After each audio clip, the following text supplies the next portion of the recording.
Assalomu alaykum hurmatli obunachi. Bugun sizlar bilan Blender platformasini interfeysi va ob'yekt manipulyatsiyasi haqida gaplashamiz.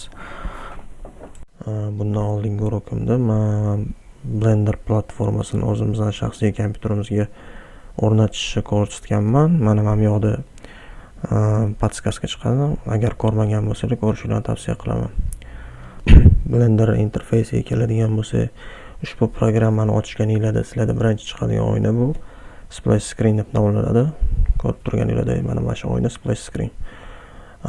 Bu splash screenda Blender versiyasi, keyin bu yoqda yangi 5 tadan bitta proyekt tanlab, shu ustida ishlasanglar bo'ladi. Bu 5 xil proyekt hisoblanadi.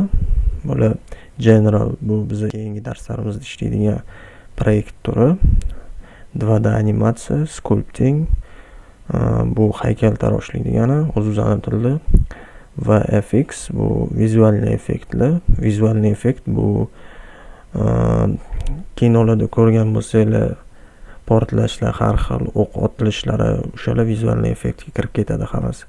Va video editing, video redaktor vazifasini bajaradi. Open knopkasi orqali sizlar bu proyektda ishlayotgan bo'lsanglar, o'shani ochib, o'sha ishinglarni davom ettirsanglar bo'ladi. Recover last session, oxirgi sessiyani qaytaradi. Ya'ni oxirgi sessiya bu sizlar proyektingizda ishlayapsizlar, nimadir sabab bo'lib svet o'chib qoldimi yoki kompyuter o'chib qoldimi, o'shanda sizlar recover last sessionni bossanglar, oxirgi sizlarda saqlanib bo'lib qolgan proyekt qo'yib beradi. Blender o'zini nastroykasidan to'g'irlasanglar bo'ladi. Har 5 minut yoki har 10 minut orasida sizlar o'zingizlarning proyektinglarni avtomatik saqlanib qilib qo'ysanglar bo'ladi.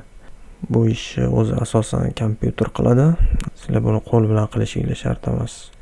Xo'p, recent files, bu sizlar ishlayotgan oxirgi proyektlar mana shunda chiqib turadi. Mana menda oxirgi monkey proyektida ishlayotganim uchun menga ko'rsatyapti. Agar boshqa proyektlarim bo'lganda mana shu tagida ko'rsatardi buni. Release notes, bu Blender o'zini ofitsial saytiga kiradi va u yerda yangiliklar haqida bilib olsanglar bo'ladi. Development font, bu donat degan tushuncha bor. Bu o'sha haqida. Bu orqali sizlar Blenderni o'ziga donat, ya'ni pul o'tkazsanglar bo'ladi Blenderga.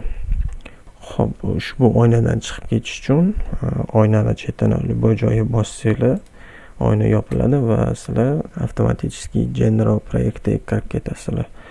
Xo'p, ushbu oynaga qaytish uchun sizlar mana bu yerda Blender значокini bosasizlar va splash screen punktini tanlaysizlar va ko'rib turganinglardek splash screen ochiladi. Qo'shimcha o'rnida aytaman, bu generalni bilmasdan turib qolgan proyektlarga o'ta olmaysizlar.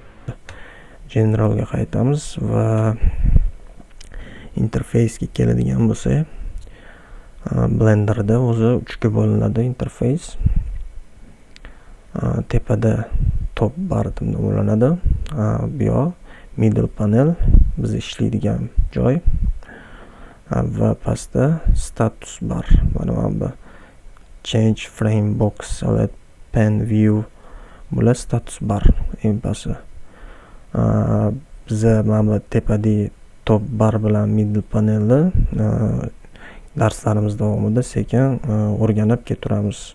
Hozir hammasini sizlarga tushuntirganim bilan baribir esingizdan chiqib ketishi mumkin va kerakli payt men o'zim sizlarga tushuntirib o'tib ketaman hammasini.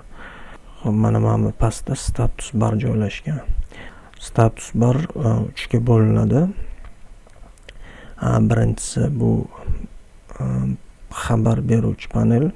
Bunda sizlar ob'yektga olib borsanglar, mana pastda podskaskada chiqib turgan bo'ladi. Box select, mishkani chap tarafi, select oddiy, rotate view bizga nima imkoniyatimiz borligi haqida aytib turadi.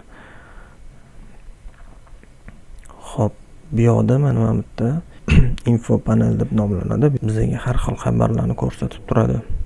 Misol uchun ob'yektni o'chiradigan bo'lsam, menga deleted one object deyapti. Bitta ob'yekt o'chdi degan xabar keladi. Agar ob'yektni ko'chiradigan bo'lsam, copy deydi. Qo'yadigan bo'lsam, qo'yildi deydi. uchinchi punkti bu ob'yekt haqida ma'lumot. Misol bizda aktiv ob'yekt hozir kub bo'lsa, kub kolleksiya papkasini ichida 8 ta burchagi bor, 6 ta yuzi, tris bu o'qlar soni. Ob'yekt degani bu collection papkani ichida nechta ob'yekt tanlangan, nechta ob'yekt aktivligini bizga ko'rsatib turadi. Mana 3 dan bittasi aktiv hozir bizda. Misol svetni oladigan bo'lsak, mana 2 ta bo'ldi. Va shu yo'sinda ko'rsatib turadi bizga. Bu memory, bu joyga ko'rsatib turadi. Bu uncha ahamiyatga ega emas. Va oxirgi punkt bu Blender o'zini versiyasini ko'rsanglar bo'ladi. Mana oxirida 2.83 biza hozirgi kundagi eng oxirgi versiya hisoblanadi. Va keyinchalik mana uroklarimda yoki boshqa biron uroklarda ko'rayotgan bo'lsa, versiyasini so'ramasdan mana shu burchaga qarasanglar versiya yozilgan bo'ladi. Xo'p, interfeys bilan biz shu bilan tugatsak bo'ladi va ob'yekt manipulyatsiyasiga qaytamiz. Ob'yekt manipulyatsiyasi bu ob'yekt ustida har xil vazifalar bajarsa bo'ladi. Misol uchun sizlarga osonlik bo'lishi uchun men podskazkani yoqib qo'ydim. Mana endi men har bitta knopkani bosayotganimda sizlar pastdan ko'rsanglar bo'ladi. Mishkani chap tarafi, mishkani o'ng tarafi, mana hammasi pastda chiqib turibdi. Xo'p, ob'yektni tanlash uchun mishkani chap tarafini bosamiz va ob'yekt aktiv bo'ladi biz uchun. Xo'p, agar uni joyini o'zgartirmoqchi bo'lsak, J knopkasi orqali manipulyatsiya qilsak bo'ladi uni ustida. Ushbu ishni orqaga qaytarish uchun, ya'ni admin berish uchun mishkani o'ng tarafini bosasizlar. Ob'yektning razmerini o'zgartirish uchun S knopkasini bosib o'zgartirsanglar bo'ladi. Ob'yektni burishlar uchun sizlar R harfini ishlatasizlar. Va admin berish uchun mishkani o'ng tarafini bosasizlar. Xo'p, biz har doim ushbu programmani ochganimizda, general kirganimizda bizga 3 ta narsa ko'rinadi. Bu kamera, svet va kub. Bu standartga chiqadigan narsalar. Va shu bilan darsligimiz tugatsa ham bo'ladi.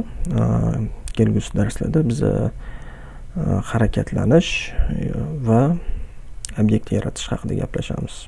Videoga like qo'yinglar va kanalga obuna bo'linglar. Sizlar bilan Bekzod bo'ldi.